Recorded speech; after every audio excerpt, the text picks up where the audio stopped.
Let's talk about 6 tips to be the girl that every guy wants to date. Before anyone tries coming for me, the most important thing to do is be yourself. These are just some little tips and tricks I picked up along the way. Listen or don't, babe. Number 1 is overall high standards and a high moral compass. Guys can just tell automatically if a girl has high standards and high morals, and that's so important and goes deep into their character. Standards and self-respect and self-esteem really go hand in hand altogether because it just reflects where you're at mentally. Number 2 is dressing relatively modestly. I don't mean wear a sack over your body, but men like it when a girl knows that she has it but doesn't have to flaunt it everywhere. But again, don't come for me. The amount of times I literally leave the house wearing nothing, who gives a fuck? But men just like the more covered up look a little bit. It gives more wifey. Number 3 is confidence. Not only is confidence so attractive, but also it just shows how you're going to be in the relationship. If you're a confident girl, you're not going to be so, insecure throughout the relationship. The good thing about confidence is it's honestly pretty easy to fake. You could just pretend that the world revolves around you and live in a delusional simulation. Number 4 is a good conversationalist. At the end of the day, being the girl that everybody wants comes down to your personality and being able to flow through conversation. If you're bad at conversation, my go-to is just to be asking questions. Everyone loves to talk about themselves, so if you just hit them with some questions, they're gonna be chatting you right up. Also, this is a Tarte blush in the shade Sun Crush. So bomb. Another thing about the conversation thing is don't be complaining throughout your entire conversations.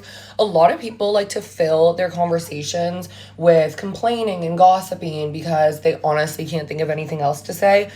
Don't do it. It's literally just going to leave a bad taste in anybody's mouth. Number 5 is someone who's high maintenance to look low maintenance. Men love to claim that they're into natural beauties, but let's be real, that comes with a whole fuck ton of high maintenance shit that has to go down. Most men just simply don't appreciate the beauty of makeup, and they prefer a girl that looks all natural, but in reality they have a lash lift, clear skin from all the facials she gets, eyebrows microbladed, lips stained on, whatever it is, I'm sure she has going on. And it's honestly a little cheat code, you look like you're so naturally gorgeous, which I'm sure she is, but in reality you have all these little things that you just do to maintain your beauty. And number 6 is feminine energy. Okay, so men obviously appreciate a boss girl and somebody that gets after it, but they also love when they can take care of a woman and when the woman's not afraid to be treated. They want to feel in power. For my Love Island UK watchers, it's kind of like how every guy was obsessed with Molly this last season. She just happens to have all of these traits. Wrapping up the look with my Kosas lip oil. And this is the final makeup look. Let's talk about how to give your partner a genuine apology as I get ready for bed. All the products I use are going to be below. Okay, so your partner comes to you about something serious. They're upset and they want to talk to you and basically want an apology from you. For some reason, it's human nature to just get all defensive and try to defend yourself because you don't want to be the bad guy. But if you actually take a step back from the situation and think about it, your partner is upset with something you did, whether you see eye to eye with it or not, there's likely a deeper reason if you don't. Either way, they're upset and want some sort of apology. So instead of getting defensive, I want you to sit there and hear them out. Ask any questions you have. Try to actually get to the root of the problem and just make them feel heard.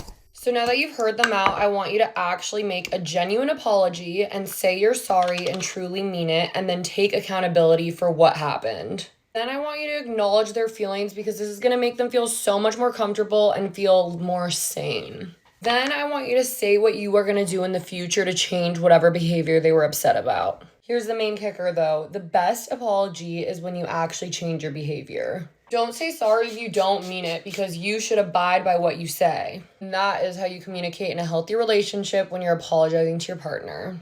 And this is what the skin looks like at the end of my skincare. Let's talk about 10 controversial things in my relationship. I'm in a long-term relationship of 6 years, and some of my rules people would say are controversial, so let's go through them. Number 1, we both have to have our locations on always. This one has a few reasonings. One of the main ones is safety. We both feel a lot more comfortable just having each other's locations in case anything happened to either of us. Another thing is it's convenient. If we're both at work and I want to check if he's left work yet or not, it's just easy to go look and see. Also, neither of us have anything to hide. It would be kind of suspicious if we didn't want each other to see each other's locations because it's like, okay, where are we? Number 2, he's not allowed to go to strip clubs. I made a whole video on this, but I just don't get the point of a guy with a girlfriend going to strip clubs. It's a bunch of naked chicks dancing on him, and also a lot raunchier things happen at strip clubs than the average person thinks. Not to mention, like, why are you paying her bills? You should be, if anything, paying my bills. Also, this is the Kosas Glow IV. Number 3, I'm okay with him going on boys' trips, and he's okay with me going on girls' trips. Some people get really weird about this, but me and my boyfriend completely trust each other. Also, we started dating at really young ages, so we both feel like it's important to experience, like, our own things. Like, if I want to go on a girl's trip, I'm gonna go. And if he wants to go on a boys' trip to a car show, he can go. Number 4, we don't like random thirst traps on Instagram. That is just bizarre behavior. Liking someone's picture is completely public, so everyone can now see that one of us doesn't respect the other if we're going around liking thirst traps. And it gives the person in the photo the idea that they caught their attention, which is like a big no-no. Number 5, we don't follow Instagram models of the opposite sex. Again, I just think it's inappropriate. The public can see it. And also it's just like, why are you following a random person that you're attracted to that's posting like sexual like stuff, you know? Number 6, we can both have friends of the opposite sex. We just can't be like best friends with them. We're each other's best friends, so we need to be each other's priorities. We also do have some boundaries, like no sleepovers or anything with the opposite sex. And if either of the opposite sex person is being flirty or anything towards one of us, then that's a big no. Number 7, we're both okay with each other going to clubs. Also, this is a Nude Sticks shade and pink ice. Again, we trust each other. He's okay with me going to the club because I literally go for girls' nights, and we go because we just like dance and have fun, and we don't give any sort of like male attention or anything like that. But I do think guys and girls go to the club for different reasons. I think girls go to have fun and girls' night and dance, whereas guys kind of go more to have the scene and like pick up chicks.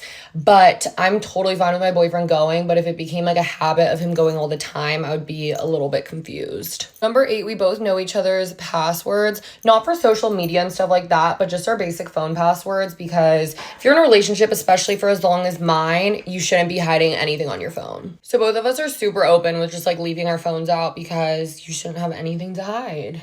And I will add that it's a big convenience thing. Like, let's say I'm going to order, like, food on his phone or something. You know, I don't want to have him type it and, like, secretly do it. That's weird. Also, this Master Matte Makeup by Mario palette is the best, like, neutral shade ever. I'm obsessed. Number 9, this one might get controversial, but I'm not cool with corn. I honestly think it's really toxic for your mind, and it just gives you unrealistic standards, and it's super addictive. And my boyfriend and I practically live together, so it just seems very unnecessary. And number 10, we won't get married until we're financially free. On every single video, people like to comment 6 years and no ring, like red flag. Let me bring you back for a second, babe. I'm 21, he's 22, I'm still in college.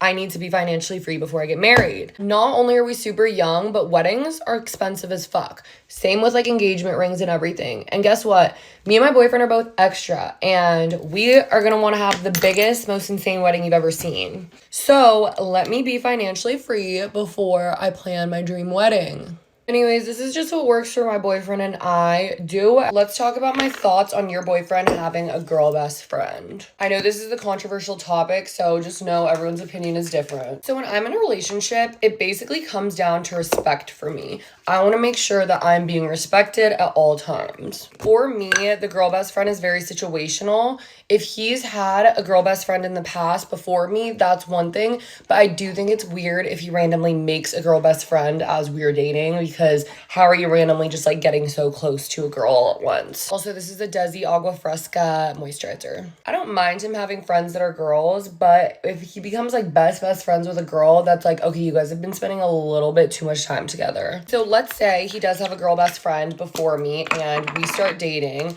What happens then? Also, this is the Pavai sunscreen, and it's supposed to be really like technologically formulated for anti-sun prevention. I don't need him to cut her off, but I also do need him to take a little bit of a step back. At the end of the day, once you start dating me, I'm your priority. And also there's going to be some serious guidelines. First things first, I want to be introduced to her right away. My boyfriend should have no problem with this. Girls just have an instinct, so I'll be able to tell right away the vibe once I meet them two together, like in a dynamic. If she has any sort of flirty or pick-me vibes or has any sort of like eye for my man, absolutely not. That goes down to respect once again. Need the eye corrector today. I'm so tired. This is a Sigma eye corrector. I expect her to have respect for my relationship and to just make an effort to get to know me as a friend. Because at the end of the day, if you're that close with my man, you're going to be that close with me too.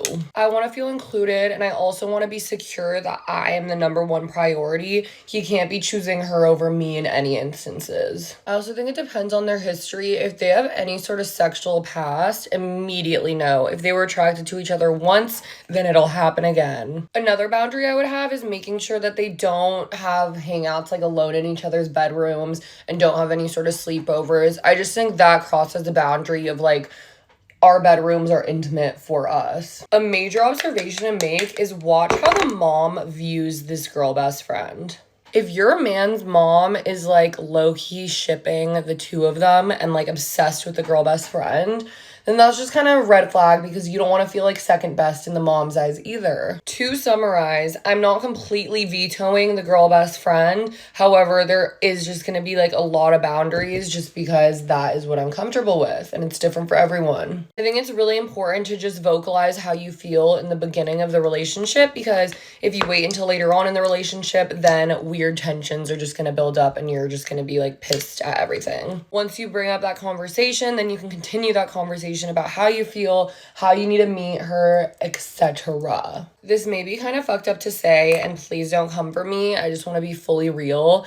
It would kind of depend for me too how she looks. At the end of the day, I know that men honestly will go for anything at this point, but there's just something about his girl best friend, if like she's the bombest chick ever randomly looking like Kate Upton, I would be a little bit in my feels about that. What she looks like may not be a reason to tell them to stop hanging out, but it might just be like something that you know for yourself you don't want to deal with in the relationship. So maybe that's when you dip. As secure of a person you are, it's just hard at the end of the day to not compare yourself to other people, especially someone so close to your boyfriend. Gonna wrap up the makeup real quick. Okay, this is the final makeup.